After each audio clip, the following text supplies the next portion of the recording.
This is GazNeon and we are at Lizardfest in Bradford.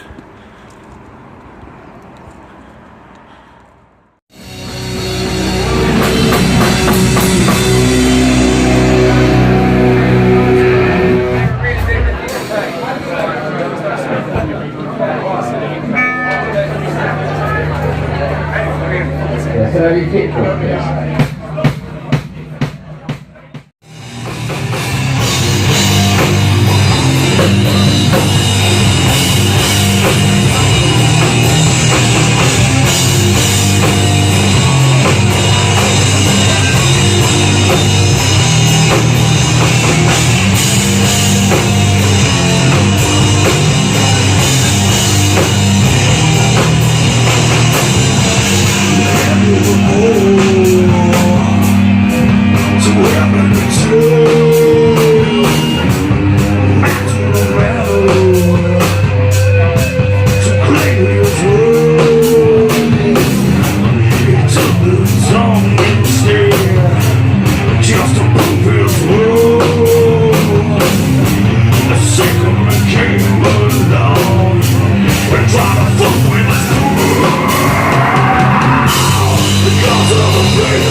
first. Jesus Christ. So we have managed to grab our current reigning band of the week, Son of Boar. For a quick chat, we are at Lizardfest 19. At the Northern. So, gentlemen, you dropped the EP yesterday. The response has been quite favourable, I understand. Amazing. Very good. Really, Better like, than we anticipated. Yeah, fucking randomly. It's one of these things that you work on like, quietly by yourself for ages, and then you go, I hope everybody likes it. And then when somebody goes, how's this? You're like, no, it didn't. Push it, you no, know. we've racked up a few hundred listens in less than 24 hours on it, which we was very surprised at. Yeah. But no, it's going well. We've had a lot of good feedback from people. We got a gig a few gigs offered to us off the back of it. One with High Priestess from America, which we're really excited about. But you have spent a lot of time on the road over this last year, kind of working your way up to this release anyway, so people are familiar with who you are. Yeah, we did a little bit up and down. We didn't do massively, but we did many places, I should say. We did a few. Than we did last year. Like Derby, Sheffield. Forget about one. Just gigging as much as we can. Yeah, we're even in last year's gigs in these next 2 months. Yes, we need to get out there, and that's just the way we want it. So is the EP representative of the style overall? It's a bit of a mixed bag, isn't it? Yeah, but I think as newer stuff is becoming a bit more loose and a bit more melodic.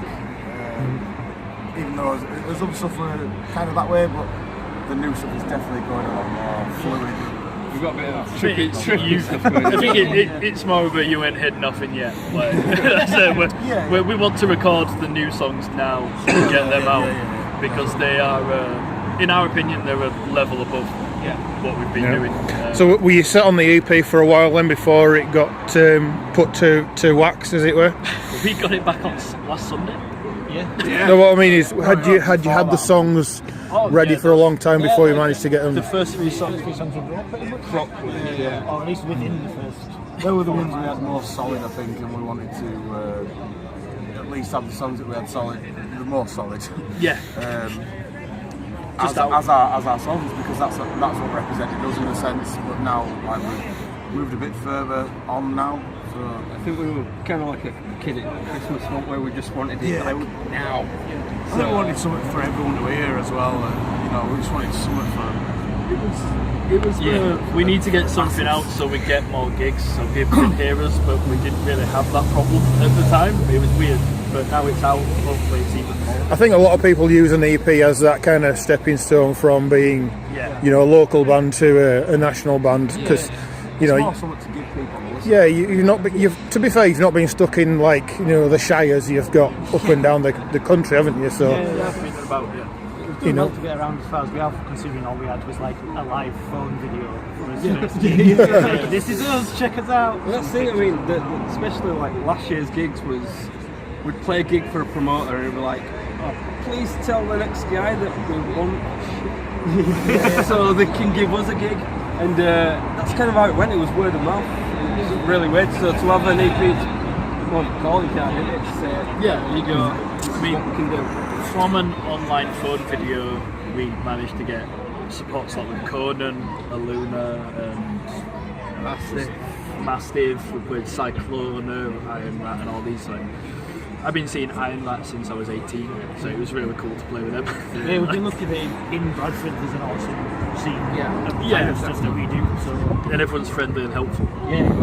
Which is great. If you like hip riffs, get to Bradford. It's like a weird thing for that community kind of ethic is something that I'm speaking to a couple of bands back in the end of last year. That coming from abroad, they found that a very strange kind of DIY. Over there it's very man for themselves, but over here it's very kind of team orientated. The gigs have been teaming, like Lyndon's the gig man. He just I don't know how he does it. He won't give us a secret. It's just so we can send Adam in, It's so we can never. Oh, it's your stalker. Your stalker's here. My arch nemesis. That's who it is. Right, I have a new hat to pick, not just yours. this one. Oh, here we go. Snow. We're yellow alert for snow. Find out, Ollie. This went south. It's like you've been through. You've clearly not seen the shite that I post on YouTube. No, we've been over the last year. I think we've put the work in, but we've also been pretty lucky with some of this. But you know, you reap as you sow, don't you? I think a lot of people realise as well that we weren't up in the effort. We're just message and promote everything we can. Well, whatever we do. To be fair, you are for such a young bunch of hairy fuckers. You are, you know, established musicians and seasoned veterans in some regard, because you've all been about the bush. Or the bud, as it would be. So, you know, you're not virgins at this. You're kind of old seasoned, and you kind of know where things work and how things come together. So I think it's along that line. It's came together in this band where, like, we've all done bands over the years. What, 10, 15, probably more for you. Years. 16 now. Yeah, so now it's a case of, right, we're all on the same page, stop messing about, we know what we're doing. Yeah. Well, sort of. I'm at least professional. Maybe that's a bit too forward, but, you know, we kind of know what direction we want to go for and where we want to take the band. excellent. Well, I hope the audio has picked up on this, and we haven't been just washed out by fucking cars all the way through. So we'll subtitle it. yeah, but that means typing it out and listening to it. Yorkshire volunteer. Just put that. We're happy with that. Hey up, cocker! How the bin? Just put that. People love it. So before we disappear, band of the week. Considering you know you're speaking to Gaz previously, you were quite surprised that for a little thing that we've got going on, which is based in Scotland, that people might just step out and say, you know what, you want to fucking listen to this lot. We're just surprised people like what we do. It's always nice to hear that people like what you do, because obviously you like what you do, but when someone else goes, that's actually pretty fucking good, you know what I mean, just like, let's crack on like that then. It's like I said on Facebook the other week, like, if I can just get one person to go, that was really cool, that makes it all worth the hours spent with these lot that I don't And like. to be fair, when we came through the pub, into the pub earlier on, before you guys were on, there was a lot of bodies in, and we're not just talking bands who were watching bands, we were talking, you know, fans of bands and stuff. So that kind of is an acknowledgement of how well you are. I will take that credit. Yeah. No, it's been really good, the reaction. Like, say, because the scene in Bradford is quite good. It means that, like, when somebody comes up to you and goes, oh, that was fun, you're like, well, I know that they've seen all these other good bands that we go watch. So if they come and say, like, oh, that was awesome, it's like, oh, I guess we're all right. If somebody says to us we were good after Sound of Origin have been on, I'll be happy. Because that they played a killer set. So, I suppose that's one of the things about opening up. You're the sort of level to start off with. yeah. You set the tone. Yeah, in a sense. I mean, Hopefully we did. yeah, I think we've had good feedback so far. It's always a plus. Absolutely. Buy our merch, Bandcamp and all that shit. Bandcamp, Facebook, and just DIY, so the more money we get, the more we can go on the road. So buy stuff. The more we sell, the more we can come to you. Yeah. The more of our merch you buy, the more merch you can make to sell to you. it's a perpetual cycle. Right, well, thank you, gentlemen. Well, let's Thank you very much. you know, light him up if you got him, and we'll see you back inside for Barbarian Hermit in just a short while. Yeah, boy. So, we have managed to grab Chris from Sound of Origin for a quick chit chat post performance at Lizardfest 19. So, Chris, it's the first show with the new singer, new lineup for a good year or so since the last one. How did it go? Yeah, I mean, obviously the adrenaline was quite high before we started. Yeah, and there were a little bit of nerves there and things like that, but you know, we enjoyed it, and we've got a baseline now where to start. You know, it's our first time in year 4 months or whatever. New singer, new material, first time out playing it live in front of some great other bands, and there's quite a few people in there as well. So yeah, it went okay, and we're all massively buzzing now. It's a start for us, and we're only going to get better, hopefully. So we won't dwell on the whole previous singer thing, but how did you manage to find the new guy? Basically, what happened was for like 6 or 7 months we had a number of people, you know, coming in and out the studio. Got messed about quite a bit, and we were getting a bit frustrated and things like that. And then we used to check and put adverts out on the various, you know, musicians offered wanted site, and we came across a message for a singer wanting to join a stoner band and like doom, and he like wanted the genre. So I checked kind of like how old he was, and he's kind of like the same age as Joe. So I messaged Joe and I said, you know, give this guy a message and see what he wants. You know, see how he is fixed for, you know, perhaps coming over and whatever. And he replied back straight away, and you know, and the messages were flowing backwards and forth, and we arranged to meet up, and thankfully he came, and we sat down with him in the pub. We got a pint, and like within minutes, it was like felt we'd known each other years, and we just all got on so well. We hit the ground running. He'd listened to the EP previously that we put out, said love it. He said I want to do this, so we arranged for him to come over in the studio. He learnt a couple of songs of the old ones, and we sat him down and said, right, this is what we've got, and we played in the new stuff, and he was like, he said, basically, boys, I'm your man. He said, this is fantastic, and he said, this is what I want to do. So and it took off from there, and he's an absolute blessing. I mean, you heard him. He's awesome, basically, and he's given us such a lift, and everything's so positive. We all get on and we hang around. He goes around Joe's house, and we all chill out together and whatever, and go to gigs together, and he's just fitting. He's fantastic. He's got a bit more of a varied range as well. Does that lend a bit more to the scope that Sound of Origin were kind of? It is. I mean, we're really excited. I mean, that was the first time we played it, the new album that we're going to release, and we've already. I mean, that writing's done now, but because some of those songs we've had now for nearly a year, we've already started writing for the next album, and Jack, the bassist. I mean, he doesn't really say a lot. It's pretty quiet, but he brought these riffs in.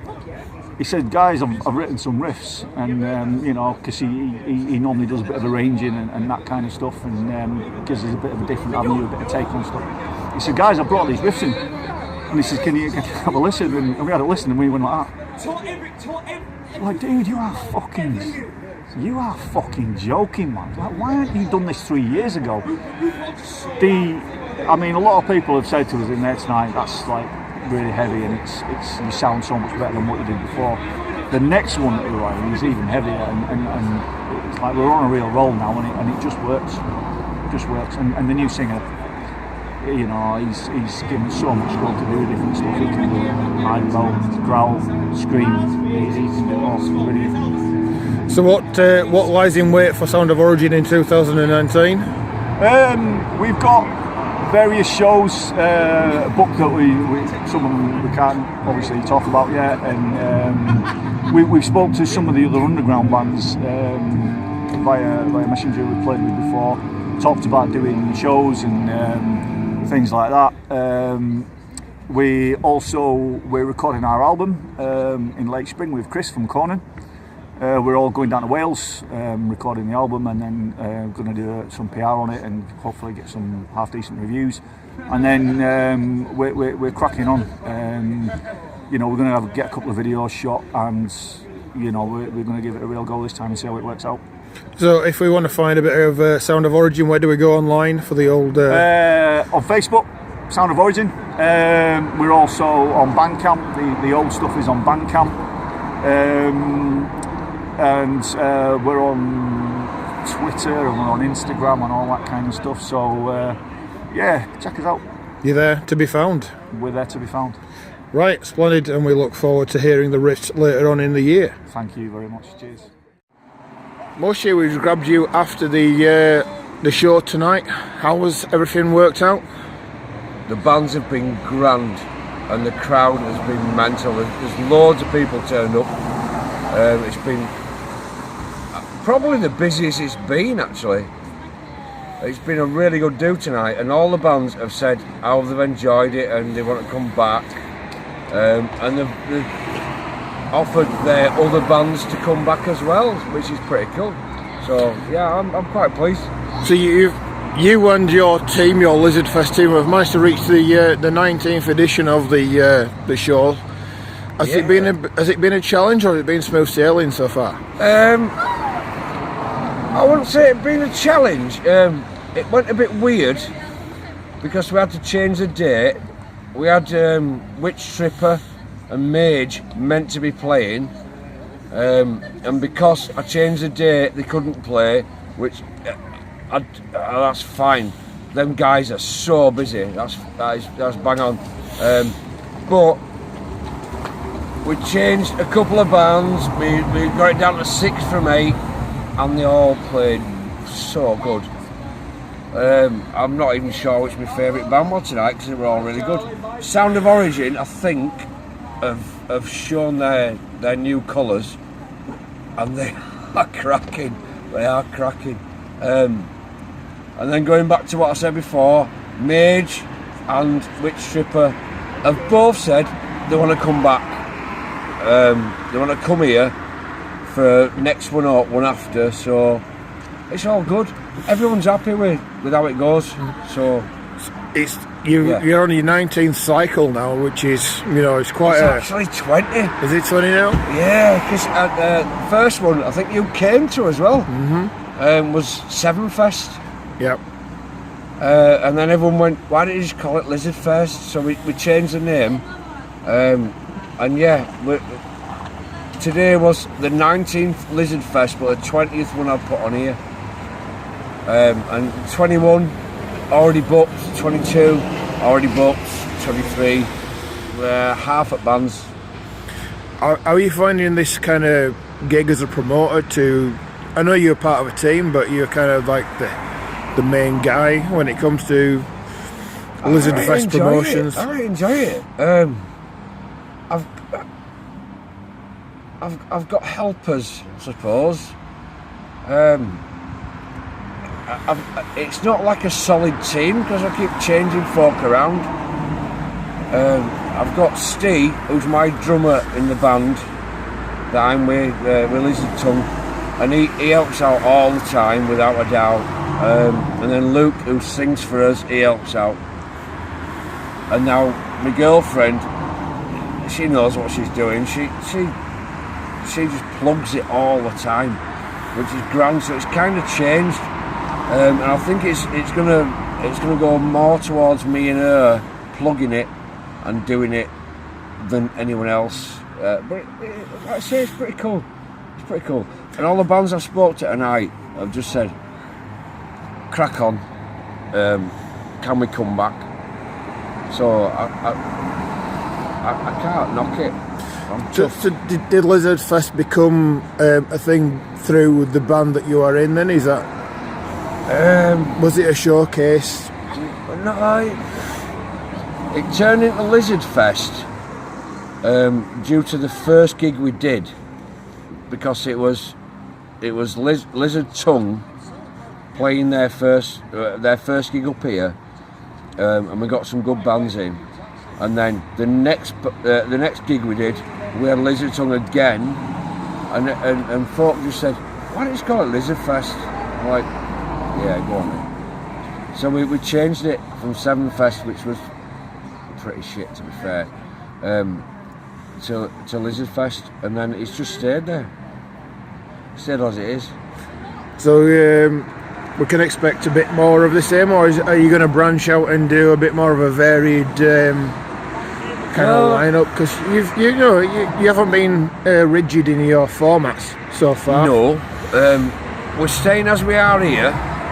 We're going to do 4 a year here, but we've just done a couple of gigs before as Lizardfest with my other half and me, and we've just had Wedding Present on in Bradford, which was a sold out crowd, and then we've just put Culture Shock on as well. And they're a great band. And I spoke to Dick from Culture Shock, and he's also from Citizen Fish and Subhumans. And he says, which other band do you want? And I said, I'd love to see Citizen Fish. He went, right, I'll definitely come back with Citizen Fish. So, in the next 2 or 3 months, maybe 4, we're getting Citizen Fish on at 1 in 12, which will be a beauty, because everyone loves Citizen Fish. They're such a good band. The next one we've actually got booked is Morass of Molasses, and they're playing with Cyclona down at, where is it? Trash. And Trash have actually been in touch with us tonight asking us to put more bands on, so I think we'll do alright. So you've mentioned at least 3 venues. We've got the Northern, we've got Trash that you mentioned, and 1 in 12, and a couple of other venues. How is the local scene working? Well, it's Bradford, man. I don't want to call you a veteran of the scene, because it's getting boosted. We're going to try. I don't want to sound sad, but I'd like to get Bradford back to where it was when I was a kid. When I used to go to 1 in I used to go to 1 in 12. My first gig in the 1 in 12 was actually in 1989, and I saw Corrosion Conformity when they were hardcore. Holy shit! That was one of the best gigs I've ever seen. And then from then on, early 90s, 1 in 12, I kind of didn't go to it. I didn't go to a lot, but I started going to Queen's Hall because they had so many gigs on, and I went to 3, maybe 4 a week, and I want to get it back to that in Bradford. That's my plan. I'd love to do that. So how do we think the old Odeon project will work in with how the town is coming along with it? I think the Bradford Live thing, I hope it works. I really hope it works. O2 were interested in it. I'm not sure who's took it on. I'm really not. I keep reading and there's like conflicting things. But if O2 have took it, we're laughing. If not, we might be still laughing. I don't know. We'll see. If I can put bands on in there, Jesus Christ, that'd be brilliant. If I can go from 100, 150 to 500-600 people plus, awesome. If I can get the big bands on, I'd love to. You know, the St George's Hall's got a brand new plaque which reads, I think, is it Houdini, the Beatles, the whole, you know, what's that phrase? You got a dream to live a little, is it, or something like that? So I'm not sure about that. That's like I say, I ain't got much to say about George's, to be fair, because that's always going to be the big fish. It's the way that Bradford was the thing. Last time I was at George's was Anthrax on State of Euphoria tour, so it's a long time ago. If I can quote Wayne's World, if you book them, they shall come. Yeah, you'd hope so as well, wouldn't you? But I don't know. See how it goes with it. This Bradford Live thing. I've got a lot of hope for him. I have got a lot of hope for him, and I hope it works out. I really do, because Bradford needs it. If it, like I've said before, if it gets back to where it was before, where I would go to Queen's Hall 3 or 4 times a week to see live bands, what more do you want? Seriously, there's no town that does that. If we can go back to how it was in 90s, and we can get that back again, I'm so chuffed. So chuffed. You're brilliant. Until then, we are at the Northern and we are with The Mush at Lizardfest. And we are back in, when's the next Lizardfest, Mush? The next one is June. It's the first Saturday of June, and we've got some right bands on. Don't ask me who they are. I have booked them. I've got 4 out of the 6, but yeah, June's going to be good. Excellent. We might have Witch Stripper back. We'll see. Splendid. Cheers, man.